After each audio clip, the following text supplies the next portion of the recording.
Faz 6 anos que eu não volto para o Brasil.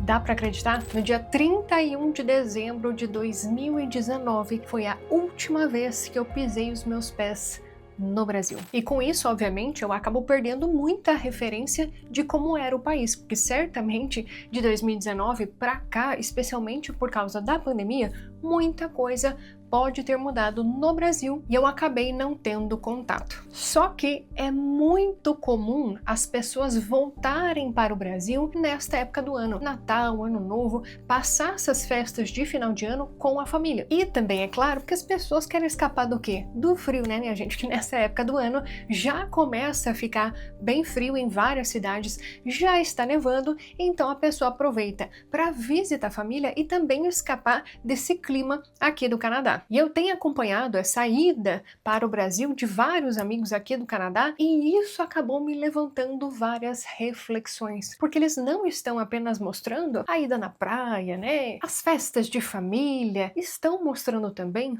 um pouco de como está o Brasil, que é algo que eu acabei perdendo ao longo dos anos, porque faz 6 anos que eu não volto para lá. Então tem alguns contrastes que ficaram bem evidentes para mim e é isso que eu quero mostrar neste vídeo para vocês. Coisas aqui do Canadá que eu não conseguiria mais viver sem. Justamente porque hoje as minhas referências elas são diferentes. Mas antes de tudo quero deixar bem claro, este não é um vídeo de comparação de qual país é melhor, se é Brasil, se é Canadá, longe disso. Todos os países eles têm os seus pontos altos e pontos baixos, tem pontos positivos e pontos negativos. Então não crie a ilusão de que o Canadá é melhor que o Brasil ou que o Brasil seja pior que o Canadá. Não é esse o intuito do vídeo. E esta não é a realidade, porque para cada pessoa um ponto pode ser positivo, enquanto que para outra aquele mesmo ponto pode ser negativo. Inclusive, os pontos que eu posso apresentar aqui para você, eles não façam o menor sentido, mas que para mim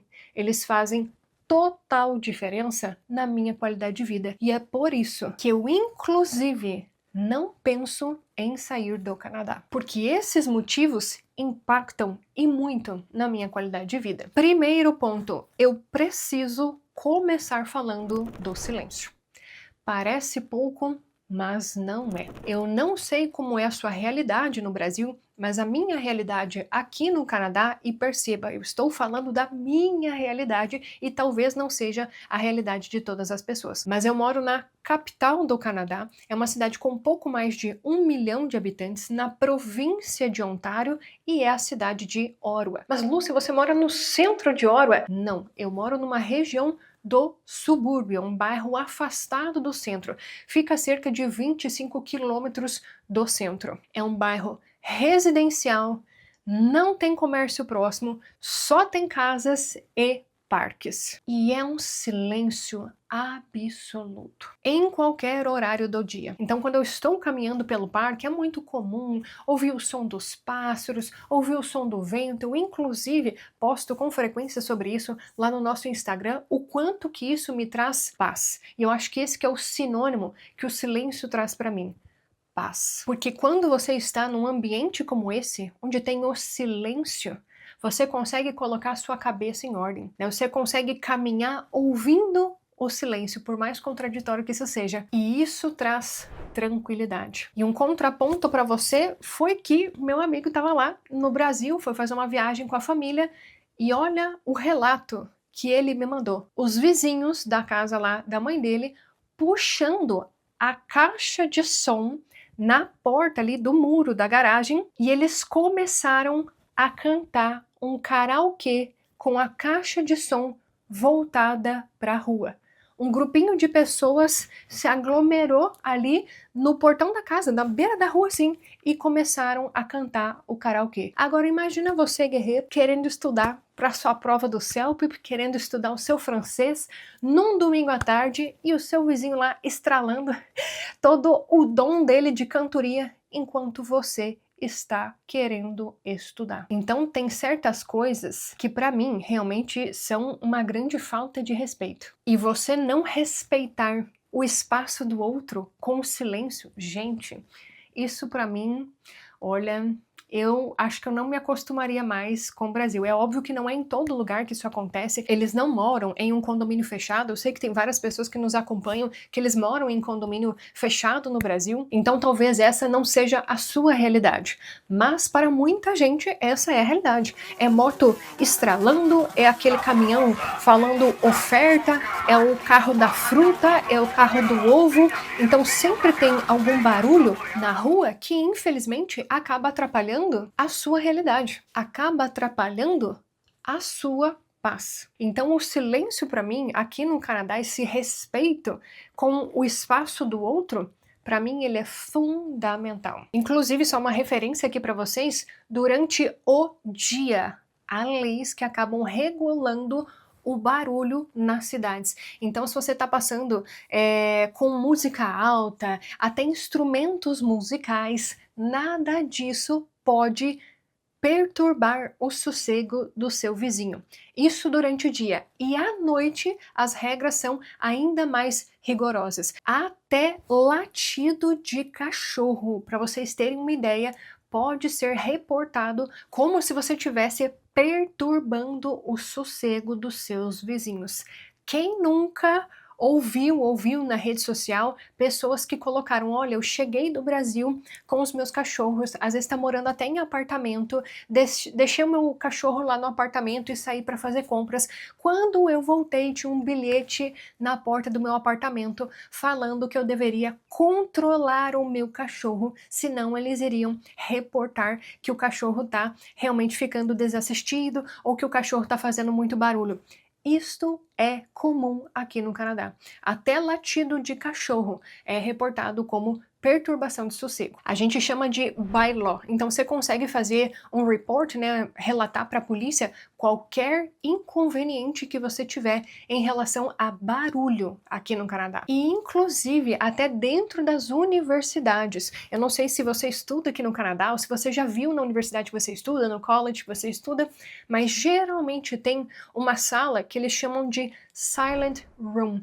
Então, se você quiser estudar ali na sua universidade, em um lugar que não seja na biblioteca, há vários locais que são considerados salas de silêncio para você ir lá e conseguir estudar. Então, eles realmente valorizam o silêncio aqui no Canadá. Então, até quero te perguntar, como que é para você no Brasil essa questão do silêncio? Você mora num condomínio fechado? Você mora em um bairro? Como que é o silêncio? Você tem ou não o silêncio? Já escreve aqui para nós e inclusive coloca a cidade para todo mundo saber como que é essa experiência para você aí no Brasil. Segundo ponto, casas sem muros.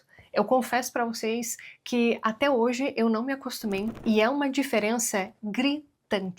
Você estar em um ambiente que ele é todo harmônico. Não sei se vocês acompanham vídeos mostrando bairros do Canadá, vou até deixar algumas imagens para vocês aqui do meu bairro. Todas as casas, elas são bem padronizadas, não são em cores chamativas, não tem muros, não tem cerca elétrica e até alguns lugares que tem muro, o muro é baixinho. É óbvio que em alguns lugares do Canadá, especialmente Newfoundland, lá a característica deles é que eles tenham casas chamativas, casas coloridas, que tem toda uma história por trás dessas casas e lá faz todo sentido as casas coloridas. Mas até as casas coloridas lá de Newfoundland, elas têm uma harmonia. Então você estar neste ambiente faz toda a diferença. Então não é até sobre a arquitetura, mas como o ambiente ele acaba te moldando. Porque se você compara com o Brasil, e até eu vou tentar pedir para o meu amigo para ver se ele me manda umas imagens das casas do Brasil, os muros altos parece um sistema de segurança com várias câmeras apontando, uma câmera apontando para cada lado. Então você imagina como que você se sente em um ambiente como esse. Parece que você está numa vigilância constante. E na verdade é assim que a gente se sente. Pelo menos é assim que eu me sentia no Brasil. Porque tudo tem muro, tudo tem câmera, tudo tem cerca elétrica. Se não é cerca elétrica, são aqueles cacos de vidros que são colocados nos muros. Então tudo isso faz diferença no seu dia a dia. Para mim, obviamente que eu não sei para você, mas principalmente se você mora aqui no Canadá, né, eu não sei qual que é a sua visão em relação a isso, mas para mim esse é um ponto muito importante e que você talvez só se dê conta a partir do momento que você estiver aqui. É óbvio que eu acabo colocando um peso muito forte em relação a isso, porque para mim faz diferença. Talvez para você não faça diferença. Por isso que quando a gente fala dos pontos positivos, dos pontos negativos, é importante você ter em mente qual que é o ponto positivo que acaba suplantando os pontos negativos para você. E sempre que você for analisar qualquer cidade que você queira morar, qualquer bairro que você queira morar, é importante você fazer esse tipo de reflexão. Será que o ponto positivo, ele tem um peso tão grande a ponto dele suplantar os pontos negativos? Então, para mim, essa questão das casas não terem muros, ela representa muito mais sobre a segurança para mim do que qualquer outra coisa. E isso por si só já faz com que o Canadá, para mim, faça muito mais sentido do que eu voltar a morar no Brasil. E por que eu falo voltar a morar no Brasil? Porque esse tem sido um movimento muito forte aqui no Canadá, que as pessoas começaram a repensar a decisão delas em morar aqui no país. Nós fizemos até um vídeo em relação a isso. Eu confesso para vocês que eu não imaginei que ele teria a repercussão que teve. Já foram mais de 100 mil visualizações, várias pessoas compartilhando, e isso nos mostra ainda mais que essa é sim uma dúvida das pessoas, se elas devem permanecer aqui no Canadá ou então retornar para o Brasil. E são pessoas que já tiveram a experiência por vários anos de terem esses pontos positivos, mas que no atual momento do país, essas questões estão realmente em xeque. Será que elas ficam aqui no Canadá ou então elas voltam para o Brasil? Então, sugiro que você assista esse vídeo, que eu acho que vai ser bem importante para você nessa sua trajetória de imigração. Vou deixar o link aqui na descrição. Por último, e não menos importante, é a segurança. Mas eu diria que, além da segurança, é a ausência de medo. Eu não sei como é para você no Brasil, mas da realidade que eu vim, se eu for analisar a realidade que eu tinha no Brasil, ela é absurdamente diferente da realidade que eu tenho aqui no Canadá. Para você ter uma ideia, eu faço tudo absolutamente sozinha. Eu já viajei sozinha pelo Canadá, dirigindo inclusive um motorhome por várias regiões remotas do país, atravessando várias províncias, e em nenhum momento eu senti medo. E o que sempre me trazia reflexão eram as pessoas que nos assistiam pelos stories, que nos assistem aqui pelo YouTube, a constante pergunta delas: mas você não tem medo? Porque às vezes eu passava a noite num parque nacional que não tinha absolutamente ninguém, ou às vezes eu estacionei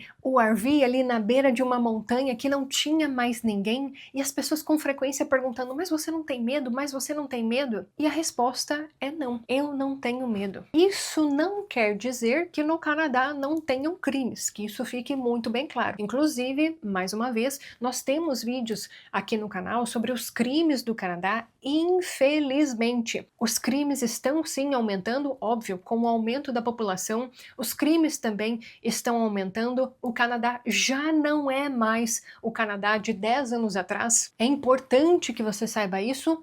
Porém, se eu for comparar com a realidade que eu tinha no Brasil, eu estou no lucro. A realidade de paz que eu tenho aqui no Canadá, eu não tenho nem como expressar. Então isso para mim, inclusive, foi um motivo que me fez vir aqui para o Canadá e é o motivo que me faz permanecer. Então é importante que nós tenhamos em mente sempre qual que é a nossa motivação, porque ao longo dos anos muita coisa vai mudando. O Brasil mudou, o Canadá mudou, você mudou, eu mudei, então muita coisa vai mudando. Só que certos pilares, eles são fundamentais, e a segurança para mim é um deles. Então esse é o motivo que me faz permanecer no Canadá. E me causa profunda tristeza escutar histórias como a da Bruna, uma amiga minha que mora ali em São Paulo. Ela tá construindo a casa dela em um condomínio fechado e entraram na obra e roubaram o cooktop que estava instalado na cozinha dela. Você imagina, você está trabalhando todos os dias, fazendo aí renda extra para você conseguir construir finalmente a sua casa em um condomínio fechado porque você está buscando mais segurança e de repente, durante a obra da sua casa em um condomínio fechado, as pessoas pegam coisas que estão instaladas. É assim, no mínimo, de dar revolta. Então essas coisas para mim que realmente me levantam um sinal de alerta. Eu não sei qual que é a sua realidade, se você já passou por alguma situação no Brasil, mas não é incomum você conversar com algum amigo seu, com algum colega de trabalho e essa pessoa falar que já invadiram a minha casa ou já roubaram tal coisa de mim. Não é incomum isso acontecer. Agora, aqui no Canadá, você chegar a falar para alguém, você conhece alguém que teve a casa invadida? Isso não é tão comum. Não estou dizendo que não acontece, você não está ouvindo isso de mim. E qualquer pessoa que queira realmente conhecer um pouco mais sobre essa questão de criminalidade do Canadá, eu sugiro que você realmente acesse alguns jornais que acabam relatando coisas que acontecem aqui no Canadá. Os próprios sites da polícia, eles têm, a gente chama de crime map, né? O mapa do crime na cidade, reportando o que acaba acontecendo. Então isso, você morando em qualquer lugar do mundo, você consegue ter acesso a essas informações. Meu ponto é que há uma grande diferença na normalização do crime entre esses dois países. Por isso que esse ponto é o que eu mais não me vejo sem na minha vida aqui no Canadá. Esse é o ponto que realmente me faz querer permanecer aqui no país, apesar de todos os pontos negativos. Então, reforço, não existe lugar perfeito. O Canadá está longe de ser mil maravilhas. Se você acompanha aqui o nosso canal, você sabe muito bem disso, mas o meu ponto é que eu quis realmente trazer essas questões que deixam a minha vida mais leve aqui no Canadá. E saber apreciar essas coisas me traz muito mais qualidade de vida, especialmente o silêncio e a segurança. E realmente o Canadá não é para todo mundo. Nós até temos um vídeo aqui no nosso canal que eu acabo falando um pouco mais sobre isso. Sugiro que você assista esse vídeo para você ter certeza de que o Canadá é realmente o país que vai trazer aquilo que você está buscando. E nós até temos um programa que é a jornada da decisão para você avaliar se vale ou não vale a pena você morar aqui no país. Eu recomendo para todas as pessoas que estão iniciando nessa jornada de imigração, para você saber exatamente o que te espera aqui no Canadá. Eu costumo dizer que a primeira aula até é um choque de realidade. Eu sugiro que você assista essa aula e analise todos os 15 pontos que a gente acaba abordando ali na jornada da decisão. Eu vou deixar o link para você se inscrever em um comentário fixado aqui embaixo, basta você clicar para você acessar especialmente a primeira aula e então depois você vai analisando todos esses 15 pontos para você verificar se o Canadá vale ou não vale a pena para você. E se você gostou desse vídeo, não se esqueça de deixar o seu like aqui para nós. Sugiro que você assista os mais de 800 vídeos que nós temos por aqui sobre vários tópicos em relação a essa jornada de imigração. Inclusive eu te convido a se inscrever aqui no nosso canal. Tem um botão aqui embaixo, basta você clicar nele para você se tornar um inscrito. Toda quarta-feira nós temos live de Tira Dúvida, então te convido também a participar das nossas lives que acontecem todas as quartas-feiras ao meio-dia, horário de Brasília. E a gente se vê no nosso próximo vídeo. Tchau, tchau!